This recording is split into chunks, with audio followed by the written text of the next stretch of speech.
July 10, 2015 ఆ రోజు తెలుగు సినిమాకి తెలియదు తను ఎంతలా మారబోతుందా అని. తెలుగు సినిమానే కాదు, మొత్తం ఇండియన్ సినిమా రూపురేఖలే మార్చేసిన రోజు అది.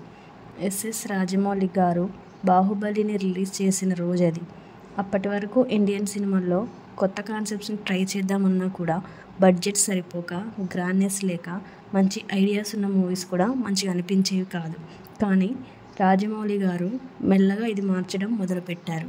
మగధీర నుంచి స్టార్ట్ చేసి ఈగాతో ఎక్స్పీరియన్స్ తెచ్చుకొని బాహుబలితో మొత్తం ఇండియన్ సినిమా స్టాండర్డ్స్నే మార్చేశారు.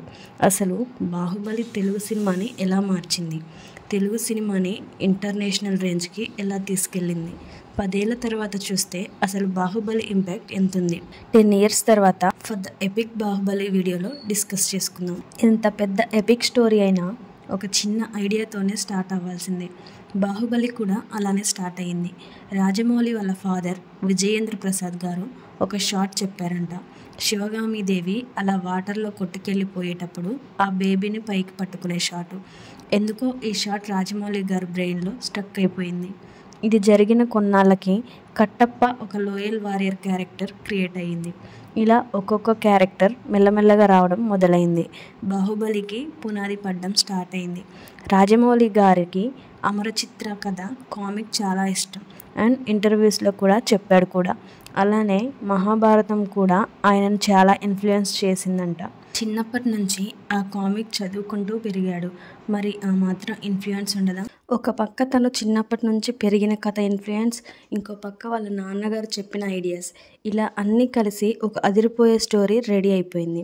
బాహుబలి స్టోరీ అంతా ఫైనలైజ్ చేయడానికి జస్ట్ 3 నెలలు మాత్రమే పట్టిందంట. కానీ సినిమా తీయడానికి మాత్రం ఆల్మోస్ట్ 5.5 సంవత్సరాలు పట్టింది. బాహుబలి లాంటి స్టోరీని తక్కువ బడ్జెట్లో చెప్పలేం.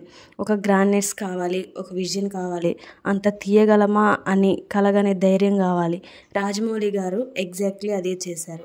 మగధీర సినిమాతో ఎక్స్పీరియన్స్ పెంచుకున్నారు. ఈగాతో విఎఫ్ఎక్స్ వర్క్స్ మీద పట్టు సాధించారు. బాహుబలి తీయడానికి కావాల్సిన స్కిల్స్ అన్నీ పెంచుకున్నారు. ఇక ఆ విజన్ని ఎగ్జిక్యూట్ చేయడమే మిగిలింది. బాహుబలి కాదు, రాజమౌళి గారికి కూడా ఒక ఆర్మీ కావాల్సి వచ్చింది. ప్రభాస్, రానా, అనుష్క, రమ్యకృష్ణ, తమన్నా, సత్యరాజ్ గారు ఇలాంటి టాలీవుడ్ యాక్టర్. యూజువల్లీ నార్మల్గా మన సినిమాల్లో ఒక హీరో ఉంటాడు. సినిమా అంతా తన క్యారెక్టర్ జర్నీ ఉంటుంది. లాస్ట్కి ఏదో ఒక ఆర్క్ ఇస్తారు, స్టోరీ ఎండ్ చేస్తారు. బట్ బాహుబలి అలా కాదు. స్టార్టింగే శివగామి క్యారెక్టర్ని ఫాలో అవుతాం. ఆమె ఎవరో కూడా మనకు తెలియదు, కానీ ఇంపార్టెంట్ అని మాత్రం తెలుసు. ఒక బిడ్డ ప్రాణం కోసం చచ్చిపోతుంది అంటే ఆ బేబీ ఇంపార్టెంట్ అని మనకు తెలుసు. కానీ స్టిల్ మనం ఆ క్యారెక్టర్కి రిలేట్ అవ్వం. ఒక్కసారి శివుడి క్యారెక్టర్ జర్నీ స్టార్ట్ అయ్యాకే మనం ఆ క్యారెక్టర్ని ఫాలో అవుతాం. తనతో పాటు లిటరల్లీ ట్రావెల్ చేస్తాం.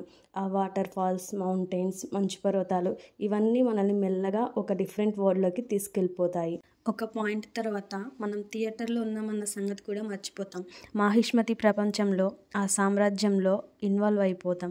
కానీ స్టిల్ స్టోరీ ఏంటో మనకి తెలియదు, ఎటు వెళ్తుందో కూడా అర్థం కాదు.